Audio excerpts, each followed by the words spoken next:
It's the lucky six in the Masked Singer season 13. We are down to our final six contestants. I thought there might be two eliminations tonight, but there's only one. I guess, just time restraints of having six performers. There's only time for one elimination, which means five are going forward to next week. Let's talk the Masked Singer.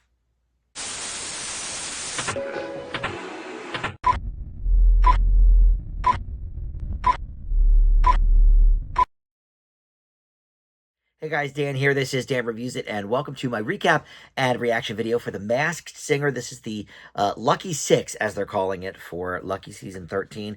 And boy, oh boy, I mean, with six contestants, there is a lot to talk about. I filled up 2 full pages in my Clue notebook here, so there's a lot to talk about, and we will get to all of it. Like I said, there's only one elimination tonight, which means next week we will have the top 5 performing, and there's no theme for tonight. People could sing whatever they wanted, but with each clue package you get sort of 2 big clues. One they call a spoiler alert, where they some of them flat out say, hey, I'm not this person that you've already guessed. And then a colossal clue that is supposed to be one of the biggest clues of the season for this performer. And then after they sing, one of the panelists gets 30 seconds to ask them some rapid-fire questions, hence all of the things I wrote down. So, yeah, there's a lot here. And I think we've got down who is the final 6 so far. I think I've finally figured out one of them that I was sort of wavering on. So we'll get to all this here in just a second. First, though, let me welcome you back to Dan Reviews It. If you are a subscriber already, thank you so much for that. If you are not, please consider subscribing and click that notification bell. Would love to have you aboard on the Dan Reviews It subscriber list. And just like or comment this video, too. That, of course, helps the channel out. And for the Masked Singer content specifically, I love interacting with you guys in the comments about who is under these masks, how many you've gotten right so far this season, and whatnot. So, okay. Like I said, there's no real theme for the night, so we just launch right into it with the Mad Scientist Monster, and I'm glad he was first, because this is a one that I've really been unsure of these last few weeks, but I finally have gotten it. You guys in the comments have convinced me once and for all of who this is. So, all right, he goes, I've basically told you everything about me.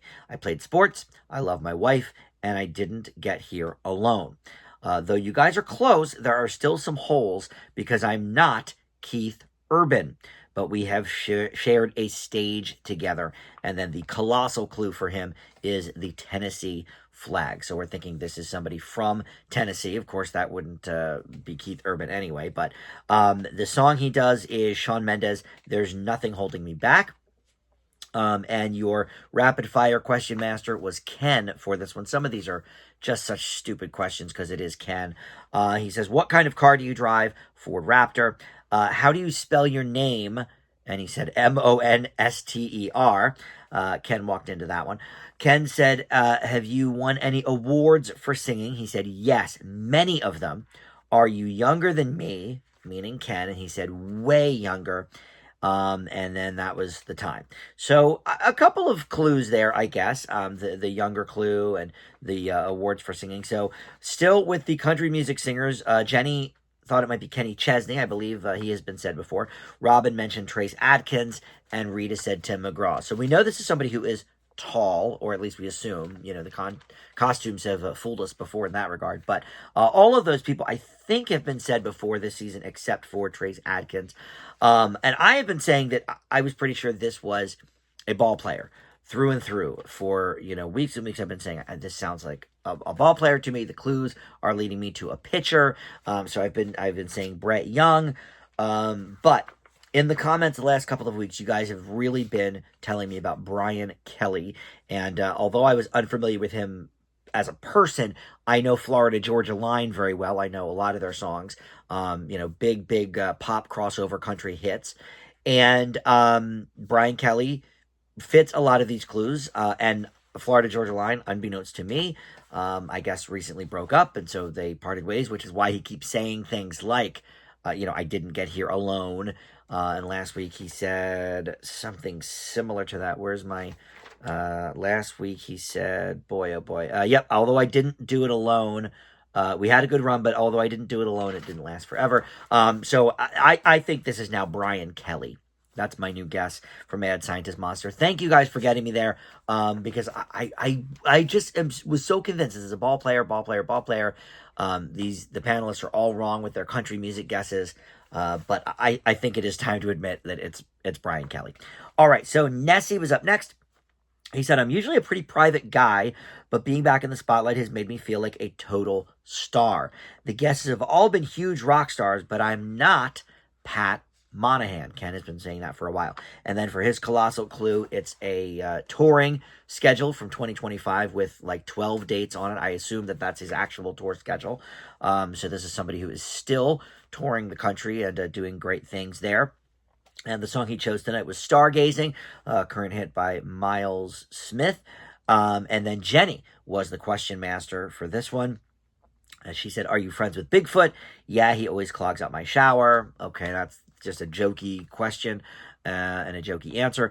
But then she got real. Do you have any kids? And he says, yes, but it feels like 100. And she said, what's your favorite social media? He said, TikTok, and I do follow you, Jenny. She said, do you have a famous love song? He says, arguably one of the most famous. And she said, who's your favorite judge on the panel here? And he said, of course, it's you, Jenny. All right, so like Ken, a couple of real questions, a couple of fakies. And Robin finally came up with who I believe it is. No one has said that this season, but Robin finally connected the B clue from last week to his big hit, I'll Be. And then, of course, this week he said arguably one of the most famous love songs ever. I'll Be certainly is up there. You know, it's played in weddings still to this day. Huge, huge, huge hit at the time. So he said Edwin McCain. That's who I believe it is. And that's the first time from the panel this season that we've heard that guess. Ken thought it might be Sting because of the B clue and one of the great love songs with Every Breath You Take, the Stalker anthem. And then Rita went back to a guess that she did not say last week, but she has said in the past this season, and that is Dave Matthews. So I'm with Robin on this. I think this is Edwin McCain. All right, we're moving through these pretty quickly just because I don't think we've ever had 6 singers in one show before. So let's keep it going here with the choral. She said, performing has been something I've wanted to do more of. You've been guessing the biggest pop stars, but I could do more than just sing. In fact, you know me from a huge franchise. That was her big spoiler. And then the colossal clue was the Anonymous, which was Demi Lovato. And so there's obviously some connection there. And then she sang Ain't It Fun by Paramore. Love that tune. And okay, so Rita was the question master for Coral. She said, which franchise are you a part of? And she said, well, it's in your same family. Okay, then Rita said, what's your connection to the Anonymous? She said, it's the happiest place on earth. So obviously that's Disney. She said, when were you born? I think meaning what year were you born? But the answer was on a Tuesday. It's a fair answer to the question. She said, are we friends? No. Can we be friends? Of course. And then, do you come from a famous family? No. So, again, there's some interesting questions there. And even sort of the jokey ones. I mean, are we friends? No. So, this is not somebody Rita really is familiar with on a personal level. I think that's a clue, at least for them. And for us, I think it's maybe, they've never acted together. But I'm a huge franchise in your same family. I have a guess for that too. So Jenny thought it might be Rachel Zegler. Obviously very big right now with Snow White. I don't think she'd be doing this show. Ken thought it might be as obvious as Selena Gomez. Demi and Selena obviously go very well together. And he said for the famous franchise, he's thinking Only Murders in the Building. Well, that's not a franchise. That's a TV show. Usually a franchise is either it's multiples of the same concept. Like, movie franchise is, multiple movies. Fast and Furious, that's a franchise.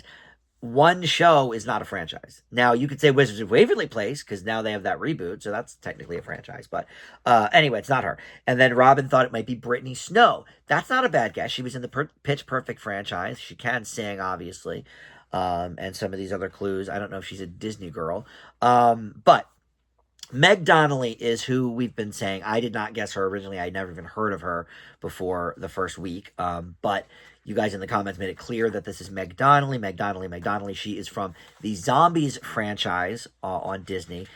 Now, the connection with Rita being a part of the same franchise family, the Descendants movies Rita has a role in. And I don't know if it's happened yet, but there is a crossover happening with the Descendants and the Zombies franchise, from what I understand. So I think that is the Rita franchise connection there.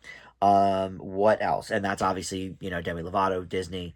Zombies from Disney is Meg Donnelly there too. So I think it's Meg Donnelly yet again. And we haven't, the Group A and Group B, we've not heard from in weeks. So I actually had to remind myself who these people even are. And the paparazzo is next. He gets voted out, so we will go to all of his clues and then do the take it off before we hit the Pearl and my favorite, the Boogie Woogie. So let's go to the paparazzo first. He says, I've never sang before. I think that means professionally. Obviously, he sang in the shower or whatever. But he said, this next song is the biggest hint to my identity yet. And his colossal clue was Danielle Fishel. She actually appeared on the stage, and everyone was freaking out. Boy Meets World, of course, is what she is most known for. And to me, I think only known. I didn't know her from anything else until Rita made a comment in this episode. And then the song he sings is Unpretty, which I didn't quite make the connection to.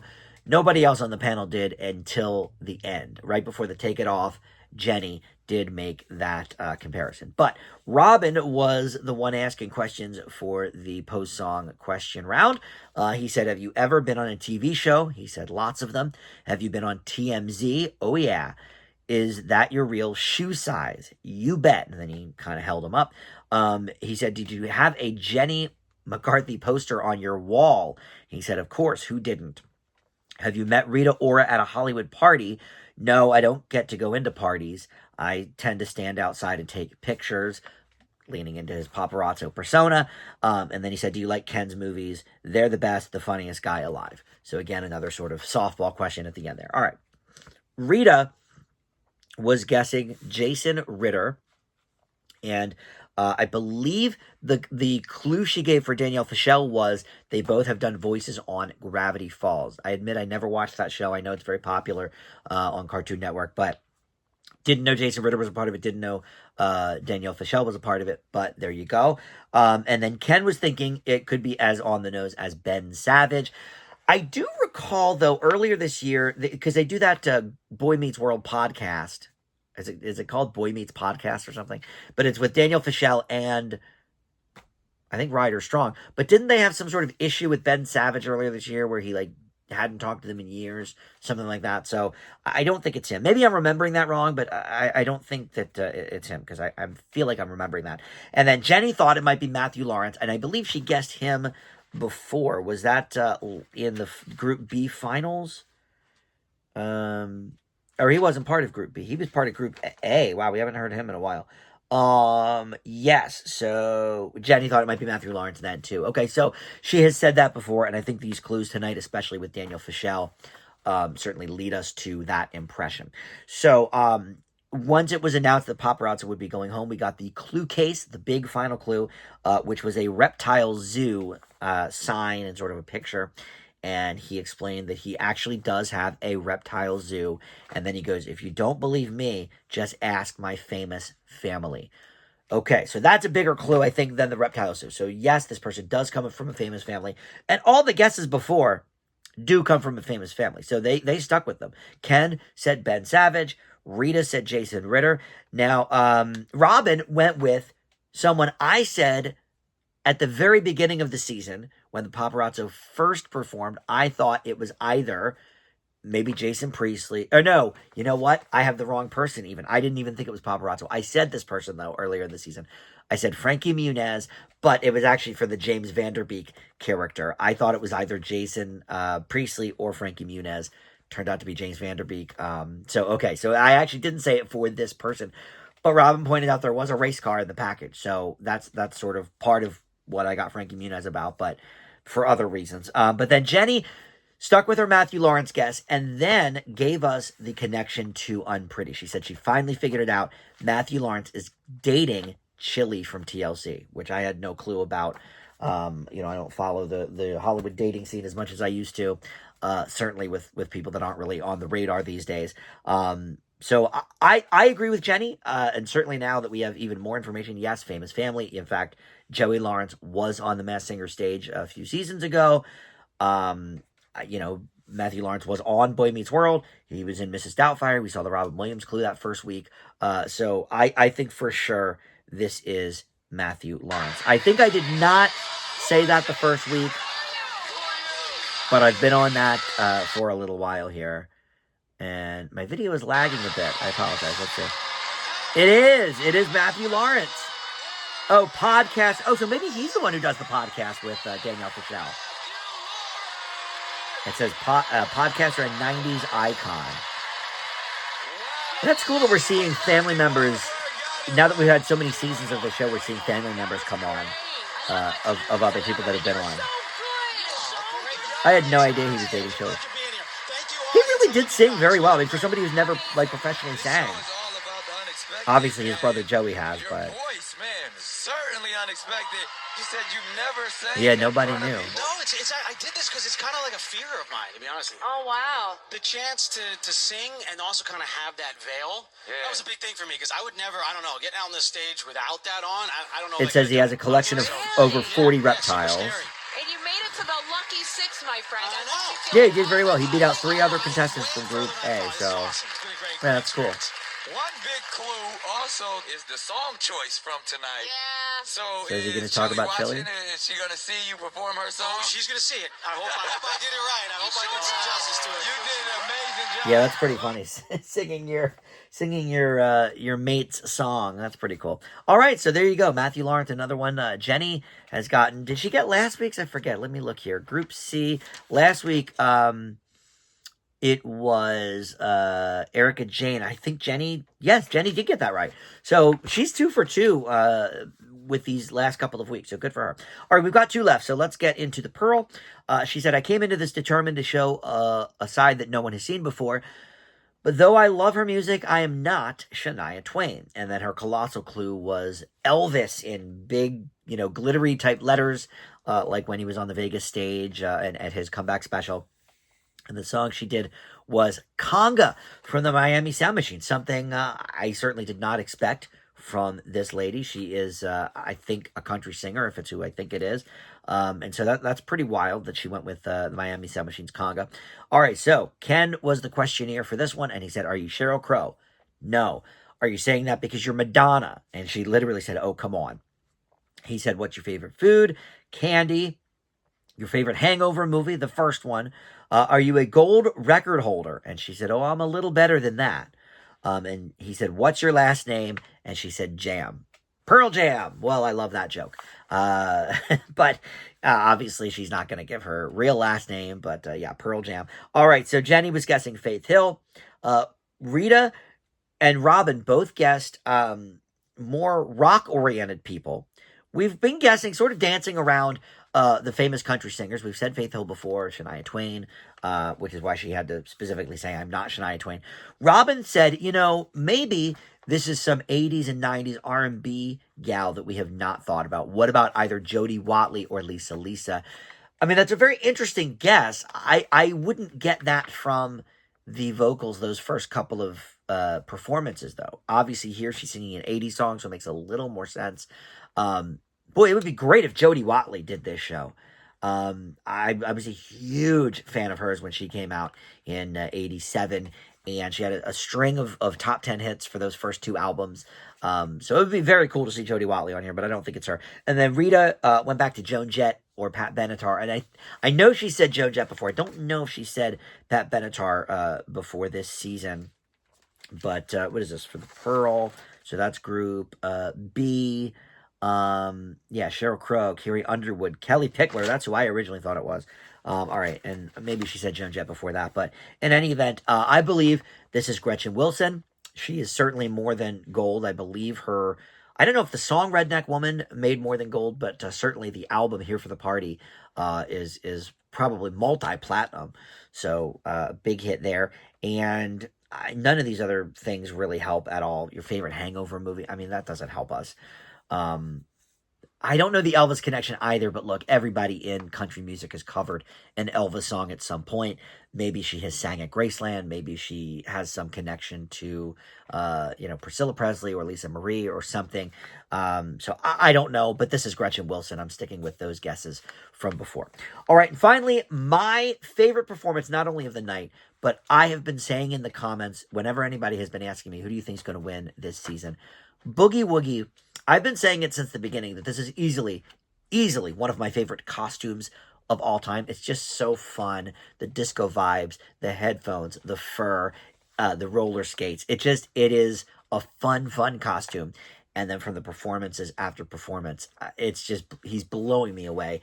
And this was the best performance of the night. Chills the whole time, especially when he would go into that falsetto. He sang, well, I'll go over the clues first, but he did amazing. All right, so he said, I never thought I'd enjoy the competition this much, but there's no one enjoying this more than my kids. So there's a big clue. Everything I do is for them, and I can't wait until we're watching and they realize that it's me the whole time. And the colossal clue is the Statue of Liberty with a guitar strapped to it. So maybe someone from New York, maybe someone that famously performed in New York. Jenny was thinking maybe somebody from SNL, but in any event, the song he did was Unsteady by the Ex-Ambassadors, which was definitely a big hit around the time that his biggest songs were on the charts too. So I'm sure he's very familiar with this song. Okay, and then Jenny was the question master for this last one. She said, do you ever not smile? He said, nope, always smiling. Obviously, that's a little tongue-in-cheek. We can't be happy all the time, but he is known. He's talked about this before. He's known for his upbeat nature. She said, "Can you actually rollerblade?" He said, "Of course. I'm dressed like this." Yeah, I mean those are real rollerblades underneath him. They're not. It's not a prop. She said, "Are you famous for your voice?" 100%. Have we ever guessed you on the show before? That was a good question. He said, "Wouldn't you like to know?" Kind of a lame answer. I couldn't remember. Have they guessed who I think it is? Andy Grammer on the show before? I'm not sure. She said, "What's your favorite sport?" He said, "Basketball." Have you ever been publicly heartbroken? He said, "Yes, 100%." She said, "Have I ever interviewed you on MTV?" No, I wish. Have I ever interviewed you on my radio show? No, I wish. Let's get it done. So Jenny asked, I mean, that was by far the best questions in one sitting and the most, I think. I mean, she really rattled them off, and he gave very quick answers to allowing her to get to the next one. So the guests from the panel, Ken was thinking it might be Chris Martin from Coldplay. I can't imagine that Jenny has not had Chris Martin on her radio show. Rita thought it might be Darren Criss. Now, that's somebody who was guest every season by somebody. And then Robin thought it might be Ryan Tedder from One Republic. That's a great guess. And Ryan Tedder, as Robin pointed out, co-wrote the song Welcome to New York from Taylor Swift. So there's definitely a New York connection there. I am not positive what Andy Grammer's connection to New York is. Maybe he is from there, but that is my guess. It remains my guess. And I think I've been saying that since the beginning. Let me look. I don't always write down my own guesses, but I think. Oh, he was part of Group B, I guess. Yeah, they were saying Adam Lambert, Andy Samberg, Chris Angel. Dear Lord. Okay, I don't know, but I think it's Andy Grammer, and I believe that was my first impression guess. But all right, so next week I guess there will be 5. I think there's only 2 episodes left though, so I'm thinking maybe next week there will be 2 going home, and then the final will have 3 left. The final is going to be a 2-hour special, and so they probably will have 3 left, and then unmask all 3 of them, obviously, but 2 of them will be eliminated, and 1 will become the victor. That's my guess. So we will look forward to that. But thank you for watching Dan Reviews It, and I will see you next time.